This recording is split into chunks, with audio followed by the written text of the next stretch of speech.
Welcome back to the channel. This is the Action Figure Grader, and today's video is going to cover mainly action figures in terms of the 12-inch figures. I do have one mail away I wanted to show you.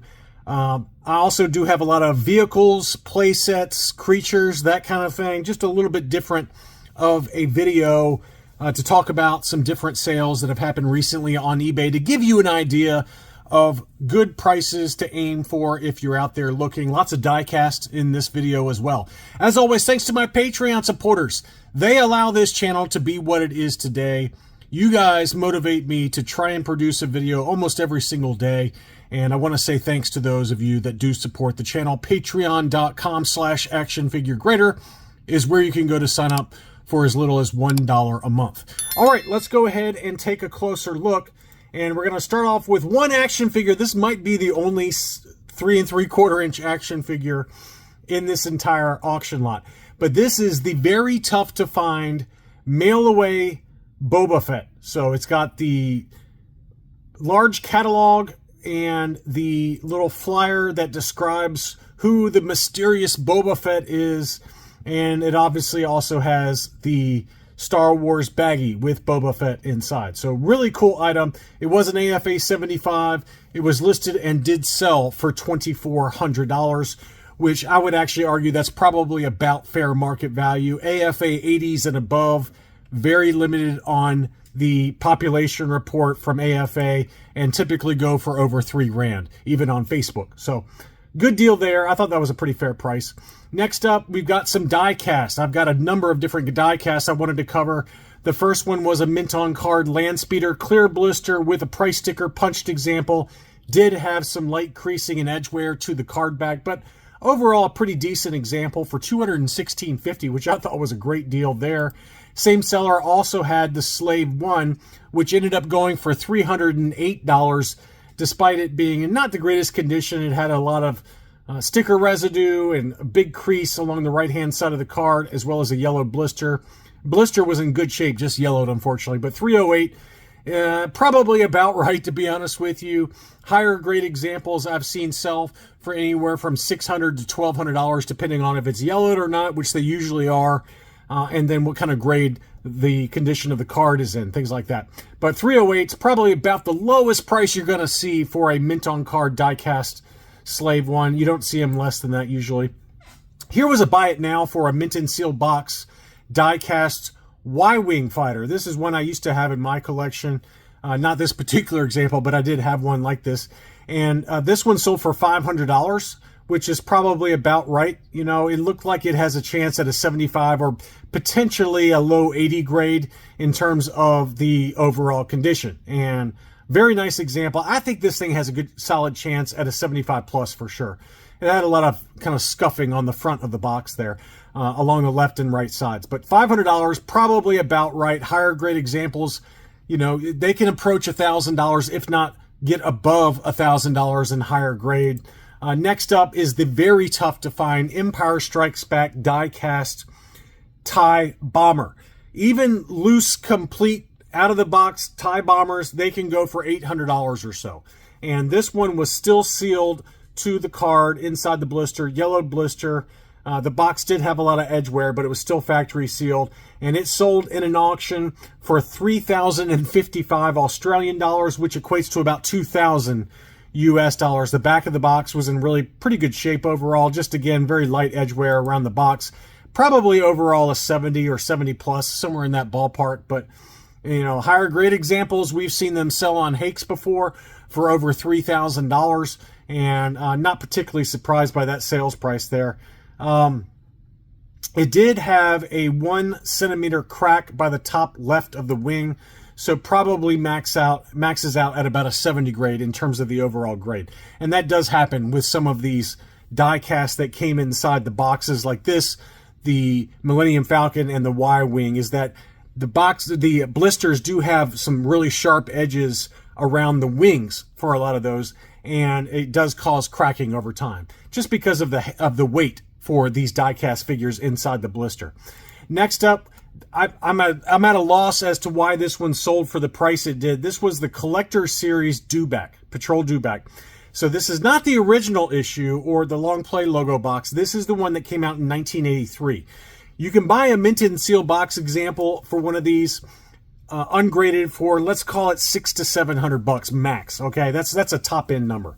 This was an AFA 75 as well. It's not like it was an 85. We've seen some 85s for this particular collector series Duback go for $900 to $1,000, top number. Maybe $1,200 for an 85, okay? This one sold in an auction on 15 bids for $2,025. I have no idea why. I did not look at the bid history for this one, but if you're looking at it, you've got a couple of bidders that have 1 feedback, 2 feedback, 1 feedback, 2 feedback. Little weird, okay? I'm not accusing the seller of doing anything, but it is a little weird that such low feedback buyers would be bidding double the fair market value easily, if not even higher than that, for an AFA 75 collector series Duback. Don't pay $20.25 for it, okay? That's ridiculous. That's over, I would, comfortably, in my opinion, this is worth $600 to $700, somewhere in that ballpark. Maybe $750 top end. But for an AFA 75 collector series Duback to pay $20.25, somebody drastically overpaid. Don't fall for any kind of bidding shenanigans if it happens to be the case on this one. Again, I've seen this seller very regularly on eBay, okay? And he's got 626 transactions with 99% positive feedback. But this price is just so far outside of fair market value that I don't know what's going on. It either comes down to 2 or 3 bidders that don't know what they're bidding on, which is very possible, in all fairness, or something else was going on. So, again, just be careful about how much you bid and make sure you're bidding on the correct Duback. For an AFA 75 original issue Duback, yes, I could see paying $20.25 for it. That number is more in line with market, but not for the collector series version. So it's a little weird, and you just got to be careful when you're bidding. Here was a factory sealed Imperial Cruiser. I think it was factory sealed. Let me see. This one, it had a big price sticker on the back. This is almost like a catalog order price sticker, like JCPenney or service merchandise type of price sticker. But it was apparently still factory sealed based on the photos that I can tell. So this is the ESP packaging for the Imperial Cruiser, and it appears to be factory sealed. And that price reflects that, $1,600. That is in line with factory sealed Empire Strikes Back Imperial Cruisers. I think that's a really nice item. It did have very good condition to the box, so I could see it going for that. And that's a good number to aim for, although this one does not come up very regularly, in all fairness. I know that Chris W. had one of these that was graded. That was the Canadian ESP box for the Imperial Cruiser. And he was wanting more than, it was in the 2000s for sure. But it was also AFA graded, like in an 80 grade. So this just gives you an idea of an ungraded factory sealed example and what that would go for. But don't expect to see this very much on eBay or anywhere else to be matter of fact about it. I very rarely, this is maybe the second or third time off the top of my head that I can remember one of these factory sealed even coming up for sale anywhere, not just on eBay. Next up, I've got some 12-inch figures. First was a UKG 85% 12-inch Stormtrooper. Really nice case style that UKG has for this. It's a beautiful example. That one sold in an auction for 340 pounds, which is $433. And then going back to Gold Star Tech, they had an unused contents example for the same character, including the box as well as the catalog and the insert. You can see very clearly there that the figure is still attached with zip ties to the cardboard insert. That one sold for $270. So you can get an idea of what a price would be for either an unused contents example or a loose graded example from UKG. Next up was the Jawa from the 12-inch line, and this one also, I believe, was factory sealed. It was, and it did include a sliding acrylic case for it. Not in perfect condition, but certainly in pretty decent shape.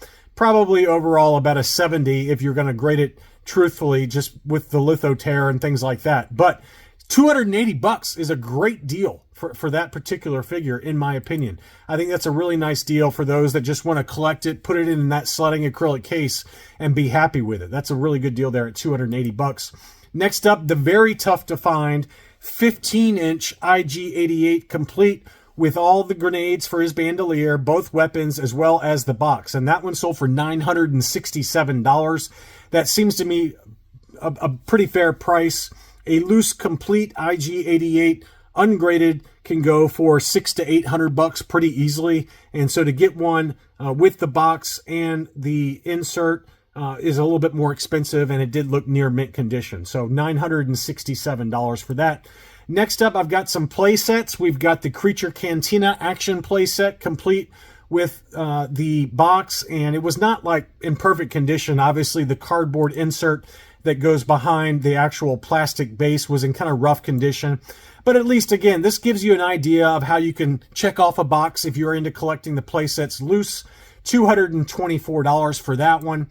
Next up was the Rebel Armored Snowspeeder. That one was loose complete with the stickers applied, along with the instruction sheet and the blue sky version of the box. That one sold for $280, $283. We had the Tauntaun complete with the box as well as the catalog. That one sold for $127.50. We had the Twin Pod Cloud Card. This was a good deal at $95. It included the catalog, the instruction sheet, as well as the box. For $95, that's not a bad deal at all. I'd take that in a heartbeat. That's a really nice deal. Put all the contents together, put it in a sledding acrylic case, and that's a really nice presentation piece if you're into collecting loose, complete vehicles with the boxes. And we all know about the Jawa Sandcrawler. I don't know if this one was complete. I think it might be missing something, maybe missing a door or something like that, because it only sold for $359. It did have the elevator, the ladder, as well as the remote control, but I feel like it's missing that front door. I think that's what's missing on this one. But still, $359, that's about as budget-friendly as you're going to get for the Jawa Sandcrawler. Complete versions that are in really good shape and include the box, man, you're talking some big boy money there. You can probably triple that price pretty easily. So again, this is just a budget-friendly, low budget item, low budget in terms of what it is. The Sandcrawlers are always expensive no matter what the condition, and this at least gives you a low number to aim for. Next up, we had the SCI Noodles Band. This one was still factory sealed, and obviously it had a yellowed blister, but this is the US version, not the Kenner Canada version. Here's the back of the box that shows the fold on the flap, which is very common, unfortunately. This one sold for $222.50. I mean, you're talking about a loose complete Max Rebo Band and SCI Noodles, just loose complete with the microphones and all the other accessories. Those can go for $150. And in this case, you're getting one still factory sealed. So I thought that was a great deal at $222.50. Gold Star Tech does have some pretty good deals sometimes on auctions. Sometimes they do go high, but this is a good example of one that went well below fair market value, in my opinion. They also had the ATL Interceptor. This one was unused contents with the cardboard insert, the planetary map, which can be tough to find, unused sticker sheet, and all the other paperwork. That's a really nice item there. And that one sold for $512.56. A little bit harder to find this one than like the Side Gunner, which is a more common item, but the ATL Interceptor, loose, complete, unused contents, that's not a terrible deal at $512.50. Next up, we had a mint on sealed card Security Scout Mini Rig, and this one is a tougher to find one. This one was on an unpunched card with no price sticker, and that one sold for $370. I've seen the Security Scout loose complete go for that price, so I don't think that was a bad deal at all, even if there's some kind of condition issue with the blister, like if it had a crack or whatnot. I don't know for a fact that it did, but I'm just saying that for one that's still factory sealed to the card for $370, that's not a bad deal at all. Next up, we had a graded ISP6 Mini Rig, and this one was graded AFA 85, so a very high grade example. One of my favorite toys growing up. I had this one growing up. That one sold for $640. Big number on that one, but in all fairness, it was an AFA 85. This one was from the same seller as the AFA 75 Collector Series Duback, and that was a big number. And taking a look at the bid history on this one, all of the bidders seem to be, fairly standard bidders. So you know, I'm not trying to accuse the seller of any shenanigans. It could just be that it, you know, on that, going back to that Duback for a second, it could just be that they confused it with the Long Play Logo original issue version that came out in like 1978, 1979. Whereas the, you know, an AFA 75 for that, I could see $2,000 for. I've seen other data points that support that. Maybe they just got confused with the collector series versus the original issue. That's very possible. But anyway, this ISP6 did sell for $640. And then lastly, we had a speeder bike mint and sealed box. This one was in really great shape. You can see very clearly that the flap has no crease. This one would grade very well. And look at that final sales price, $112 for a factory sealed speeder bike. I think this one gets an AFA 80, potentially even an AFA 85. Really good deal there on the speeder bike. I'm shocked that it went for that cheap, but somebody got a really good deal on that one. I hope you enjoyed this look at vehicles, creatures, and play sets from the vintage Kenner line. Thank you as always for watching. Don't forget to leave me a like if you enjoyed this video, and I'll be back soon.